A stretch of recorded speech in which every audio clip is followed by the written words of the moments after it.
Pada episode sebelumnya kita telah melihat Xiaofan yang baru saja terbangun dari tidurnya setelah ia mengalami tragedi tragis yang menimpa desanya.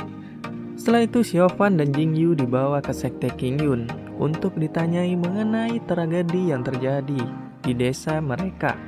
Karena mereka tidak punya siapa-siapa lagi, para master pun memutuskan untuk mengangkat mereka menjadi muridnya. Alhasil, Xiaofan dan Jingyu harus berpisah yang dimana Xiaofan berlatih bersama Master Tian Buyi dari sekte Punca Bambu Besar, sedangkan Jingyu bersama Master Changsong dari sekte Puncak Naga. Di sekte Puncak Bambu Besar, Xiaofan bertemu dengan beberapa senior dan bertemu dengan bocil cantik yang bernama Ling Er. Di sini, apakah mereka berdua akan menjadi sepasang kasih? Kita lihat saja nanti ya. Kemudian Xiaofan pun berlatih kultivasi dan seni bela diri di Puncak Bambu Besar bersama bocil cantik tersebut dan juga para senior tentunya. Oke, penasaran dengan kelanjutan Xiaofan dalam berlatih kultivasi dan seni bela dirinya? Langsung saja kita masuk ke alur cerita.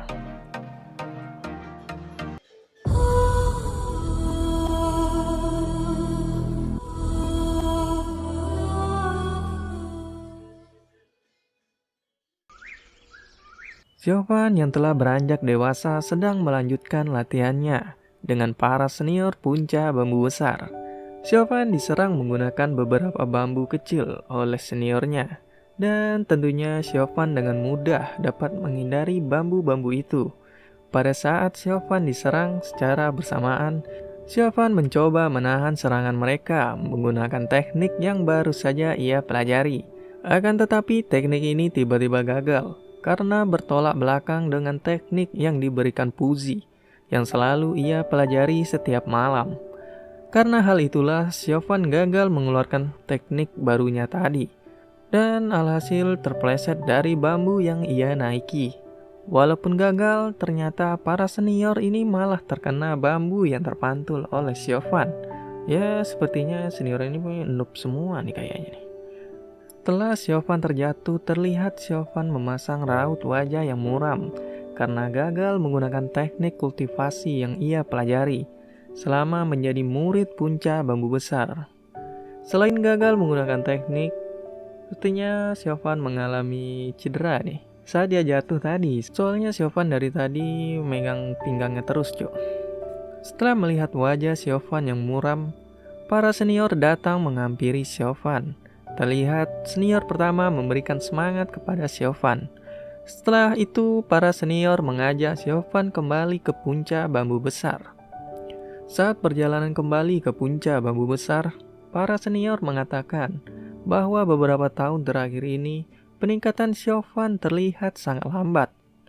Lalu ia mengatakan bahwa pikiran Xiaofan masih belum stabil. Mungkin di sini Xiaofan masih kena mental nih dan teringat tragedi yang menimpa desanya ya. Lalu senior itu juga mengatakan akan lebih baik jika Xiaofan seperti bambu yang sulit dibengkokkan, dalam artian stabil dan tenang. Mendengar kata stabil dan tenang, tampaknya Xiaofan mendapat sedikit pencerahan. Lalu Xiaofan pun langsung mencoba membentuk kumpulan aura di tangannya dengan pikiran yang tenang dan stabil, seperti perkataan senior sebelumnya. Dan akhirnya Xiaofan pun berhasil mengumpulkan aura dan memasukkannya ke dalam tubuh. Yang mana di sini dijelaskan bahwa jika aura bisa dimasukkan ke dalam tubuh, itu merupakan tanda gerbang pencerahan tahap pertama, yang menandakan Xiaofan telah berhasil membuat kemajuan dalam berlatih kultivasinya. Melihat itu, para senior terlihat bangga melihat kemajuan kultivasi Xiaofan. Lalu datanglah Master Tian Buyi yang langsung menyuruh Xiaofan untuk memasak. Ini kayaknya di sini Xiaofan udah jadi juru masak nih. Oke, setelah itu terlihat Xiaofan sedang berlatih memotong bambu seperti biasanya. Akan tetapi di sini Xiaofan merasa ada sesuatu yang sedang mengamatinya. Beberapa saat kemudian Xiaofan dilempari dengan biji buah. Setelah menghindari beberapa lemparan itu, Xiaofan melihat keranjang bambunya bergerak-gerak. Dan ternyata terlihatlah seekor monyet yang keluar dari keranjang bambu Xiaofan. Dan monyet nakal itulah yang melempari Xiaofan. Dengan marah, Xiaofan mengusir monyet itu. Lalu Xin memperlihatkan Jingyu yang telah dewasa, di mana Jingyu sedang memotong batu besar layaknya murid senior yang telah kuat. Ternyata Jingyu langsung dilatih oleh Master Punca Naga, karena Jingyu memiliki bakat dan akar kultivasi yang bagus. Lalu terlihat seorang senior yang tidak senang dengan Jingyu dan langsung menantangnya. Setelah bertukar beberapa pukulan, Jingyu berhasil memojokkan senior tersebut. Tiba-tiba datanglah sebuah serangan yang menuju tangan Jingyu dan mengenainya. Ternyata itu berasal dari senior besar Puncak Naga. Tanpa basa-basi, senior dan Jingyu pun langsung memberi hormat kepadanya. Setelah itu kita diperlihatkan lagi pada Xiaofan dan Ling Er yang wangi tentunya ya, sedang membakar jamur di tengah hutan. Sepertinya mereka mau ngapain nih? Mereka membakar jamur di tengah hutan bambu, yaitu bertujuan untuk memancing si monyet nakal yang sering mengganggunya. Pada saat Xiaofan ingin memberikan jamur yang telah selesai dibakar kepada Ling Er, tiba-tiba si monyet datang dan langsung mengambil jamur tersebut. Emang bangsat nih monyet. Karena hal itu, Xiaofan dan Ling Er langsung mengejar monyet tersebut. Akan tetapi, mereka malah terjatuh karena menabrak bambu. Si monyet sialan ketawa melihat mereka terjatuh. Melihat hal itu, Ling Er tambah emosi dan langsung mengejar monyet yang telah terjatuh ke dalam lembah. Dan Ling Er pun ikut terjun ke dalam lembah itu.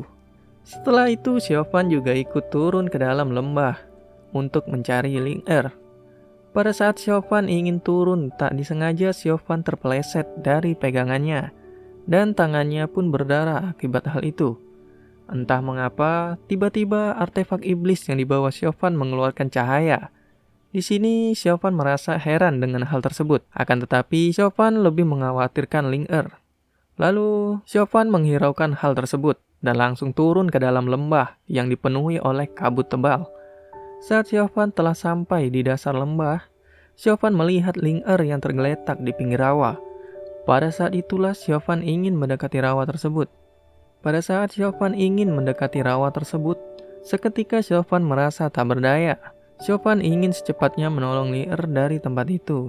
Setelah Xiaofan berhasil menggendong Ling Er dan menyandarkannya di sebuah kayu, lagi-lagi artefak iblis yang dibawa Xiaofan berdenyut, seperti ada sebuah kehidupan di dalam artefak itu.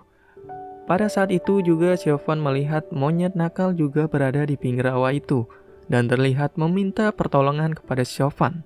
Karena sifat Xiaofan yang baik hati dan tidak sombong lalu rajin menabung ini, Xiaofan bergegas menolong monyet itu. Pada saat Xiaofan ingin mengangkat monyet itu, tiba-tiba artefak iblis keluar dan langsung menuju ke dalam rawa. Namun Xiaofan langsung bergegas menarik artefak itu dengan tangannya. Akan tetapi daya tarik artefak itu sangatlah kuat, bagaikan medan magnet. Dan ya, Xiaofan tidak kuat menahan artefak itu dan ikut masuk juga ke dalam rawa bersama artefaknya. Sebelum Xiaofan masuk ke dalam rawa, Xiaofan sempat melemparkan monyet ke tempat yang aman. Di dalam rawa, Xiaofan terus tertarik ke dalam bersama artefaknya. Karena nafas Xiaofan telah habis, Xiaofan melepaskan artefak itu dan bergegas menggunakan teknik pernapasan yang ia pelajari. Setelah bisa bernapas di dalam air, Xiaofan melihat artefak itu terhisap ke dalam pusaran air, yang mana pada permukaan air tersebut terdapat sebuah tongkat. Ternyata tongkat inilah yang menarik artefak Xiaofan. Lalu tongkat dan artefak itu mengelilingi Xiaofan seperti memiliki keterkaitan, atau sinergi antara tongkat dan artefak iblis dengan Xiaofan. Setelah mengelilingi Xiaofan, tongkat itu seperti ingin bersatu dengan artefak iblis. Pada saat ingin menyatu, Xiaofan mencoba meraih tongkat itu. Lalu tiba-tiba tongkat dan artefak bersatu dan mengeluarkan aura merah darah yang mengerikan. Diikuti juga dengan Xiaofan yang juga memiliki aura tersebut di tubuhnya. Setelah aura itu hilang, Xiaofan juga ikut kehilangan kesadarannya dan perlahan-lahan tenggelam bersama tongkatnya. Dan Xiaofan pun melihat sosok bayangan seseorang yang ingin meraihnya. Dan cerita pun berakhir untuk episode ini nih sob. Oke, itu tadi cerita dari Donghua Jet Dynasty untuk episode ketiga kali ini nih sob. Menurut kalian siapa nih sosok misterius yang ingin menolong Chauvin ini? Dan juga apa yang akan terjadi pada Chauvin selanjutnya? Apakah Chauvin akan mati? Ataukah Chauvin malah akan mendapatkan senjata legendaris nih? Semoga aja nggak trial ya. Sampai ketemu lagi di episode selanjutnya. Salam Sia ID. I'm